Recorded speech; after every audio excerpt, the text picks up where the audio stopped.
Baiklah, sekarang kita akan ke Sabah. Sabah Lestari melalui tenaga baharu. Rakan saya Cassandra di sana sudah pun bersedia. Cassandra, silakan. Terima kasih rakan penyampai di Angkasa Puri bersama dengan saya Cassandra Clarence. Sini ada cerita.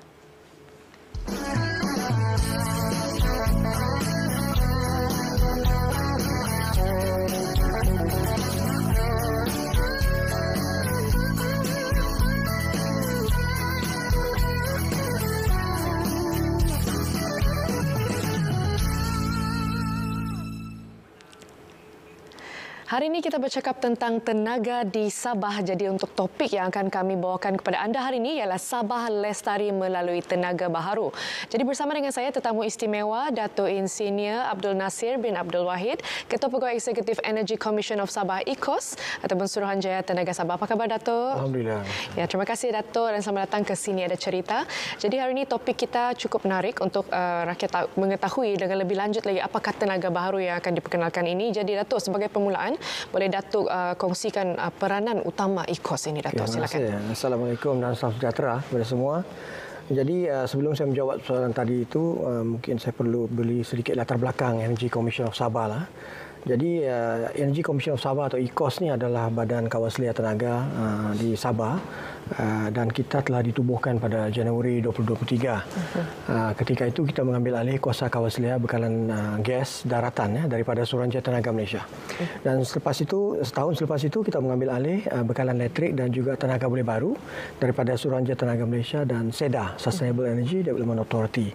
Jadi dengan pengambil alihan yang kedua itu lengkaplah sudah kita sebagai badan kawaslia tenaga yang diturunkan kuasa untuk mengambil alih daripada Suruhanjaya Tenaga Malaysia dan SEDA. Ini adalah sebahagian daripada Perjanjian Malaysia 1963 yang telah tercapai di antara rundingan kerajaan persekutuan dan kerajaan negeri.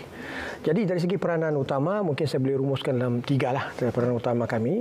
Satunya adalah dari segi sebagai badan kawaslia bahagian teknikal lah. Teknikal ni maksudnya kita buat perancangan, kita memantau prestasi utility, pemegang lesen, juga kita melihat kepada penggunaan elektrik yang lestari dan sebagainya. Yang keduanya ialah kawaslia ekonomi. Kawaslia ekonomi ini contohnya lah kita mengenal pasti tarif yang bersesuaian untuk kita rekomenkan kepada kerajaan. Jadi itu satu contoh. Contoh kedua ialah dari segi subsidi dan sebagainya. Jadi dari segi ekonomi lah. Jadi memastikan bekalan elektrik dan gas itu adalah mampan. Dan akhir sekali adalah bahagian keselamatan. Keselamatan ini maksudnya kita memastikan industri bekalan elektrik dan gas ini dilaksana dengan cara yang selamat menurut piawai keselamatan dan sebagainya. Dan kita juga mentauliahkan pusat latihan dan memberikan sijil-sijil kompetensi untuk memastikan orang yang melaksanakan kerja-kerja di bidang ini adalah mereka yang hanya berkepakaran dan melaksanakan yang betul. Jadi itu peranan utama kita. Jadi dari segi apa pula peranan kita untuk memastikan tenaga lestari di negeri ini, kita telah sebagai badan kawaslia kita juga memberi nasihat dan memberi perancangan menyeluruh bagaimana untuk mencapai ke arah tenaga lestari. Umpamanya, kita telah merencanakan satu pilihan induk tenaga yang pertama di Sabah. Kita gelar Sabah Energy Roadmap and Master Plan 2040. Di sana dia memperincikan 16 plan strategik ke arah kemampanan bekalan elektrik dan gas di Sabah ini dengan mengambil tiga teras utama. Maksudnya bekalan tersebut haruslah berdaya harap, keduanya ialah ia harus munasabah dan mampu milik, dan ketiga ia perlu lestari alam. Jadi kita dapat lihat sana bahawa memang telah ada peranan kita yang amat penting di dalam memastikan pelestarian tenaga di negeri ini, insya-Allah. Ya Datuk. Jadi kalau kita sebut tentang tenaga yang boleh diperbaharui, Datuk, ramai yang mungkin tertanya-tanya bagaimana pelaksanaannya di kawasan luar bandar dan pedalaman. Jadi boleh Datuk kongsikan apa perancangan ECOS untuk ini? Pelaksanaan bekalan elektrik luar bandar ini bukan sesuatu yang baru. Ia telah dilaksanakan sejak sekian lama oleh Kementerian Kemajuan Desa dan Wilayah. KKD LDW lah yang di bawah Kerajaan Persekutuan. Tapi di sini sebagai pengawal selia yang baru dekat Sabah ni, kita bekerjasama terus dengan mereka untuk memastikan program bekalan elektrik luar bandar ni terlaksana dengan sebanyak yang mungkin. Jadi kita faham bahawa mungkin kita tak dapat meliputi 100% dalam tempoh 5 tahun, iaitu sasaran kami lah. Jadi di sana kita dapat lihat terdapat keperluan untuk menokok tambah dan mempercepatkan kaedah pelaksanaan ke arah 100% bekalan elektrik di negeri Sabah ini. Di sana telah tertubuhnya dan diberi mandat satu jawatankuasa khas untuk memastikan terlaksana hasrat ini yang kita panggil jawatankuasa elektrifikasi luar bandar Sabah. Jelas. Dia dipengerusikan oleh Kerajaan Negeri. Kita ada sekretariat di sana dan Majlis Tenaga Sabah yang telah dipengerusikan oleh Yang Berhormat Ketua Menteri telah memberikan mandat untuk jawatankuasa ini merangkumkan ke semua, konsolidate semua rancangan-rancangan untuk pastikan sama ada dari Kerajaan Persekutuan atau Kerajaan Negeri untuk pastikan terlaksana kita punya hasrat ke arah 100% bekalan elektrik luar bandar. Ya, Datuk, itu yang kita mahukan. Ya, Datuk. Jadi kalau kita lihat sebenarnya Sabah ini banyak potensi sumber tenaga yang boleh kita dapat, antaranya solar, hidro dan juga biogeosim. Dari pendapat Datuk pula, bagaimana ataupun apakah yang tenaga yang paling berpotensi untuk kita guna di Sabah ini? Memang soalan ini selalu ditanya dan berdasarkan kepada kajian kami dan pengalaman yang kita ada, terdapat dua potensi tenaga lestari, tenaga boleh baru yang besar potensinya. Satu ialah solar.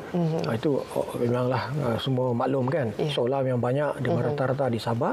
Dan keduanya adalah hidro. Jadi tenaga hidro ni di Sabah sebenarnya ada potensi. Dan digabungkan dengan solar tersebut dan kita boleh membawa Sabah ke arah pelan perolehan tenaga yang kita kendaki. Tapi di samping dua ini terdapat juga lain-lain sumber tenaga yang boleh mengkomplementkan kedua-dua tenaga yang tadi itu, seperti tenaga angin. Yang unik kat Sabah, tenaga angin, geoterma. Ini hanya di Sabah saya ada ni. And then satu lagi biogeosim. Itu pun banyak di Sabah. Jadi kita rangkumkan semua. So kita rasa lebih baik kita banyakkan, pelbagaikan lagi sumber tenaga boleh baru ni agar dia jadi satu campuran penjanaan yang sihat lah. Penjanaan yang sihat, ya Datuk. Jadi boleh juga Datuk kongsikan apakah inisiatif ataupun projek yang sedang dilaksanakan ataupun bakal dilaksanakan oleh IKOS? Okey, seperti yang telah dikatakan, kalau kita nak terus tumpukan kepada tenaga boleh baru lah. So ada juga program-program yang kita laksanakan tu seperti menggunakan gas asli, tapi kita fokuskan kepada tenaga boleh baru kerana kehendak kita untuk memperbanyakkan lagi tenaga boleh baru. Jadi apa inisiatif ke arah itu ialah dari segi solar. Sebenarnya solar ni telah ada yang beroperasi sekarang ini. Terdapat lebih kurang 100 megawatt solar dekat Sabah ni, hampir 10% sebenarnya. Solar yang telah beroperasi di Sabah ini. Tetapi di sana juga kita tambahkan lagi, di mana terdapat juga sekitar 60 megawatt dalam pembinaan dan hampir siap semuanya. Jadi kalau siap, maksudnya kita ada 160. Jadi ini adalah satu angka yang besar sebenarnya berdasarkan kepada kita punya keperluan. Dan juga di samping itu kita tak berhenti di sana, sebab kita juga telah menganugerahkan hampir 200 megawatt solar tahun lalu kepada 15 syarikat lah, yang majoritinya adalah GLC Sabah. Jadi di sana tumpuannya adalah untuk mereka menyiapkan pada tahun 2026, tahun depan lah, dan awal tahun 2027. Jadi kalau dan di samping itu kita juga akan melaksanakan proses perolehan lagi untuk lagi 400 megawatt untuk dekad inilah. Jadi kalau dicampur semua ni, saya rasa lebih kurang hampir 1,000 lah megawatt solar yang boleh kita laksanakan di Sabah ini. Itu solar. Kedua yang utama ialah juga hidro. Hidro juga kita telah ada 100 megawatt beroperasi sekarang ini. Jadi pada tahun lalu kita telah menganugerahkan hampir 400 megawatt untuk dilaksanakan. Ia memerlukan masa lah, dia akan siap dalam tempoh 2030 ini. Jadi di samping itu juga kita telah melaksanakan pelan pembangunan hidro Sabah yang telah kita siapkan tahun lalu dan telah mengenal pasti lebih kurang 2,000 megawatt lagi sebenarnya. Jadi banyak juga, Puan.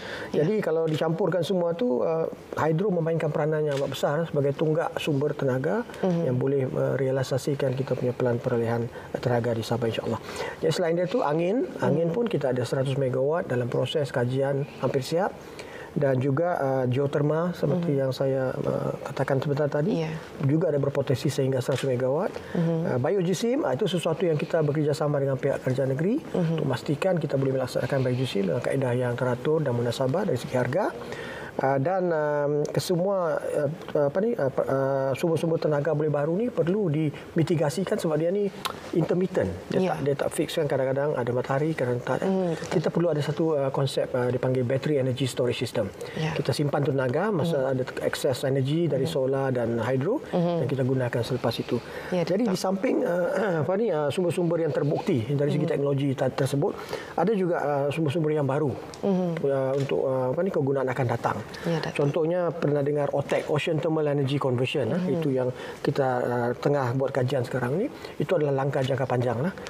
Dan dari segi itu juga konsep-konsep seperti hidrogen dan sebagainya. Jadi maksudnya kalau kita rangkum ke semua ni, kita ada rancangan jangka pendek, jangka sederhana dan jangka panjang untuk memastikan kelestarian tenaga itu sentiasa ada diperolehi. Betul. Ya, itu yang kita mau, Datuk. Jadi Datuk, akhir sekali untuk berbagi sedikit masa lagi, bagaimana pula dengan visi IKOS, Datuk? Jadi dari segi visi tersebut, pelan kita telah rencanakan untuk tempoh 10 tahun melalui pelan penjanaan dan juga pelan peralihan tenaga. Jadi dengan adanya pelan ni, actionable item kita laksanakan, kita dapat mencapai visi iaitu mengatasi isu trilema tenaga tadi itu, bagi memastikan kita dapat mencapai bekalan yang berdaya harap dan diukur dari segi pencapaian seperti SAIDI gangguan elektrik 100 minit, bekalan elektrik yang mampu milik dan juga liputan 100% luar bandar pada tahun 2030 dan akhir sekali kelestarian alam dengan komposisi sekurang-kurangnya 50% tangga boleh baru pada tahun 2035 kelak, insyaAllah. Ya, terima kasih Datuk Insinyur Abdul Nasir bin Abdul Wahid, Ketua Pegawai Eksekutif Energy Commission of Sabah IKOS, atas perkongsian yang cukup jelas dan bermanfaat ini. Jadi jelas bahawa tenaga sangat penting untuk pembangunan dan kemampanan negeri kita. Jadi saya Cassandra Clarence, sini ada cerita.